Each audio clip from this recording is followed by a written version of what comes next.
Hello students. आज हम आप लोगों को बताएंगे कि कक्षा 12 के हमने काफ़ी वीडियो बनाए और कक्षा 10 के अब हम सोच रहे हैं कि कक्षा 10 भी आपका बोर्ड परीक्षा है तो कक्षा 10 का भी वीडियो बनाएंगे। तो कक्षा 10 में हम सबसे पहले गणित का पोर्शन उठाते हैं और गणित में एक क्वाड्रिलेटरल इक्वेशन होती है, द्विघात समीकरण। तो उसमें द्विघात समीकरण में हम आप लोगों को बताएंगे। सबसे पहले तो आप समीकरण सॉल्व कर लेते होंगे, जिसमें जो मोस्ट इंपॉर्टेंट क्वेश्चन आता है पूर्ण वर्ग विधि से। जो पूर्ण वर्ग विधि होती है उससे आपको कुछ ज़्यादा इक्वेशंस आता है, तो आपको हम पूर्ण वर्ग विधि बताएंगे। पूर्ण वर्ग विधि क्या है, किस तरह से करते हैं, वेरी इजी, बहुत इजी से ट्रिक से बताएंगे कि आप लोगों को क्लियर समझ में आ जाए। आप लोगों को लग रहा होगा कि मैं मास्क लगाए हुए हूँ, तो आप लोगों ने देखा होगा कि सरकार द्वारा बहुत से नियम बहुत सख्त चल रहे हैं कि कोरोना का जो नया वेरिएंट आया है ओमिक्रॉन बहुत हावी हो रहा है, तो मास्क लगाना जरूरी है। आप लोगों भी मास्क लगाएं और कृपया दूरी ज़्यादा रखें एक दूसरे से। आप लोग देखें, अब द्विघात समीकरण में आपको बताता हूँ पूर्ण वर्ग विधि किस तरह से करते हैं, ठीक है। और वीडियो पूरा देखा करें, उसको उस बीच में स्किप ना करा करें, ठीक। तो आप लोग देखें, मैं आपको पूर्ण वर्ग विधि बताता हूँ। तो आप लोग देखें, पूर्ण वर्ग विधि में मैं आपको बताता हूँ। पूर्ण वर्ग विधि में अगर आपका इक्वेशन आता है, अब इक्वेशन आ गया आपकी परीक्षा में कि 2x square minus 7x plus 3 is equal to 3 is equal to 0 is equal to 0 हमेशा रहता है। तो इसको आपको पूर्ण वर्ग विधि से आपको, अगर द्विघात है तो आपके x की जो है वो 2 वैल्यू निकलेंगी। अगर ट्राई इक्वेशन है तो आपकी क्यूबिक, उसी को क्यूबिक इक्वेशन भी कहते हैं त्रिघात को, तो त्रिघात में 3 वैल्यू निकलती है। जितने भी घात में रहती है, 2x स्क्वायर है तो आपका 2 घात है तो 2 वैल्यू निकलेंगी एक्स की। जैसे कि आप देख रहे हैं पूरा सॉल्व है क्वेश्चन, और सॉल्व होने के बाद ये आंसर फिर निकला है। मैं आपको समझाता हूँ आंसर किस तरह आ गए। आपके पास भी सोल्यूशन होगा, लेकिन सोल्यूशन से समझ में नहीं आता है कई बच्चों को। तो देखें, इक्वेशन आ गया कि 2x square minus 7x plus 3 is equal to 0 को पूर्ण वर्ग विधि द्वारा x के मूलों को ज्ञात करें या x के मानों को ज्ञात करें, या क्वेश्चन किस तरह सकता है कि x के उन मानों को ज्ञात करें जो 2x square minus 7x plus 3x is equal to 0 को संतुष्ट करता है। और उसी में आगे लिखा होगा पूर्ण वर्ग विधि द्वारा। तो आप लोग पूर्ण वर्ग विधि द्वारा किस तरह बनाएंगे, आप लोग देखिए। सर्वप्रथम आप इक्वेशन को लिख देंगे 2x square minus 7x plus 3 is equal to 0। फिर क्या किया, जो हमारा जो ये इक्वेशन इस रूप का होता है, ax square plus bx plus c is equal to 0, ठीक है, इस इक्वेशन का होता है। तो जो ए हमारा जो कांस्टेंट जो हमारा पद है, तो उससे पूरे इक्वेशन को डिवाइड कर देंगे हम। तो जो हमारा ये वाला जो क्या कहेंगे, इसको कहेंगे वेरिएबल, तो वेरिएबल को इसको अकेला कर देना चाहिए। तो हमने 2 से इसको डिवाइड कर दिया, यहाँ भी 2 से डिवाइड किया तो कोई मतलब नहीं, 0 का 0 हो जाएगा। तब आप देखें, इस साइड आ गया X square minus 7/2 is equal to, अब इसको हमने इस साइड ट्रांसफर कर दिया तो -3/2 हो गया।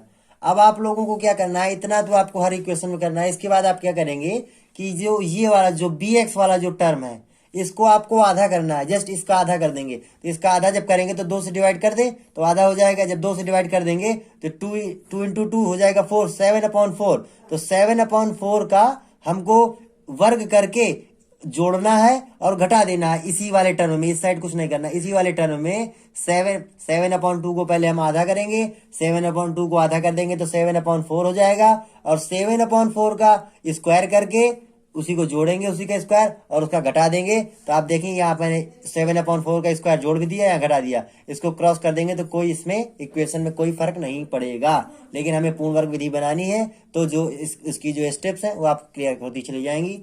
तो आप लोगों ने देखा कि 7/4 को मैंने स्क्वायर रूट करके 7/4 का स्क्वायर किया और उसको प्लस भी कर दिया, माइनस भी कर दिया। तो आप लोग देख रहे होंगे कि x square minus 7x/2 plus 49/16, ये आपका एक इक्वेशन बन रहा है। क्या बन रहा है कि इसको हमने एक साथ ले लिया और जो -49/16 था इसको इस साइड भेज दिया, तो ये हमारा माइनस था तो ये हमारा प्लस में हो गया। अब ये हमारा इक्वेशन एक बन रहा है, एक समीकरण आपने पढ़ा होगा कि x square minus 2xy plus b square, इस तरह का एक इक्वेशन होता है। तो ये बन रहा है हमारा a माइनस बी का होल स्क्वायर। तो a माइनस बी का होल स्क्वायर क्या होता है कि a square minus 2ab plus B square. तो हमने इस वाले जो इसका जो विस्तारित रूप है इसको हमने सूत्र के रूप में यहाँ पर लिख लिया x माइनस 7/4 का whole square is equal to, अब यहाँ पर हमने 16 और 2 लिखा है तो इसका हमने एलसीएम ले लिया, 16 का एलसीएम ले लिया तो 16 से 16 अब आपको जो फ्रैक्शन है उसको सोल्व करना आता है, यहाँ 49 लिख दिया और 2 से 16 को डिवाइड किया तो 8 टाइप गया और 8 का मल्टीप्लाई कर दिया तो 8 3 24।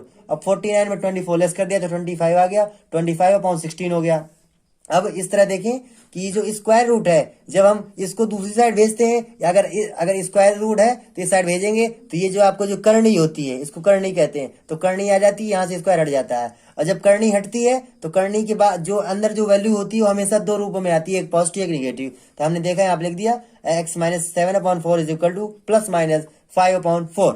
इतना लिखने के बाद अब आप देखेंगे कि हमारे x के मान निकल आए, लेकिन इसमें भी प्लस है और माइनस है। सबसे पहले हम पॉजिटिव वैल्यू लेंगे, तो पॉजिटिव वैल्यू लेने के लिए क्या करेंगे कि ये जो वैल्यू है दो बार दी है, एक प्लस एक माइनस, तो पहले हम प्लस टाइम लेते हैं। तो पॉजिटिव लेने पर x माइनस 7/4 जो कहते हो, यहाँ पर प्लस माइनस 5/4 था तो हमने पॉजिटिव ले ली तो 5/4। अब इसको हमने 7/4 को ट्रांसफर कर दिया और ये हमारे अगर इसके ये जो डेनोमिनेटर होते हैं अगर ये सेम हो तो जोड़ देते हैं, 7 + 4 को 7 5 को जोड़ दिया 12 हो गया, 12/4 और 4 से 12 क्रॉस हो गया तो x इज इक्वल टू 3। ये आपकी एक वैल्यू निकल आई x की। अब इसी प्रकार हमने पॉजिटिव ले ली, अब इसी प्रकार हम निगेटिव ले रहे हैं, निगेटिव ये हो गया निगेटिव। निगेटिव लेने पर x माइनस 7/4 ज्यों का त्यों लिख दिया। अब यहाँ पर प्लस माइनस था तो एक बार हम प्लस ले चुके, अब माइनस ले लेंगे तो माइनस 5/4 कर दिया। अब 7/4 को हमने उस साइड भेजा तो ये हमारा पॉजिटिव हो गया, 7/4 माइनस 5/4। अब इसमें भी डिनोमिनेटर जो सेम है तो न्यूमिनेटर को लेस कर देंगे, 7 में 5 लेस करेंगे तो 2 आएगा, 2/4 और जो 2/4 है 2 से डिवाइड कर देंगे तो 2 1 जा 2, 2 2 जा 4, ये 2 आ गया, ये 1 आ गया, इधर भी 3 टाइम में कट गया था तो 1/2 आ गया, x इज इक्वल 1/2। इसी प्रकार ये अभी हमारे आवाज में आ गए।